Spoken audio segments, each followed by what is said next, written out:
Well, it's a whole market that they now have a trap market.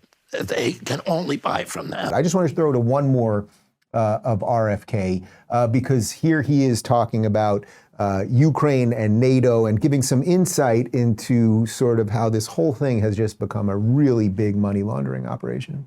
When we bring a new nation into NATO, then the first part of that contract is that that new nation has to conform its weapons purchases to NATO specifications, which means they have to buy their weapons from Northrop Grumman, General Dynamics, Raytheon, Lockheed Martin, and Boeing. That's clever. And all of those companies are owned by BlackRock.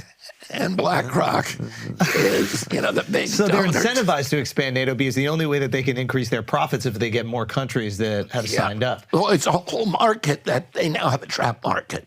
They can only buy from them. It's like Starbucks selling Frappuccinos. It's like you want Starbucks everywhere. And oh my God. Every coffee shop should be a Starbucks. Yes. Yeah. And then how do we break into a new market? There's also, it's a confluence of ideological and economic incentives. If you look at what's happening on Wall Street, they're no longer going factory by factory and saying what's the production, what's the efficiency, what's the lowest cost, what's the future. They're all focusing on what is the Fed going to do this week. All right, I get it, you get it. The whole thing is corrupt, but this point with NATO, so if you join NATO, you now basically are joining like an economic alliance as it relates to your weapons. You have to buy from certain companies. So you could see it does make sense why you would want NATO. People always want more money. You look at the books one year and you're like, all right, well, how do we make more money next year? Well, if you kept expanding NATO so that the new countries coming in had to buy the weapons from the people that are selling them to NATO because they're only allowed to do that, you could see how you'd make more money.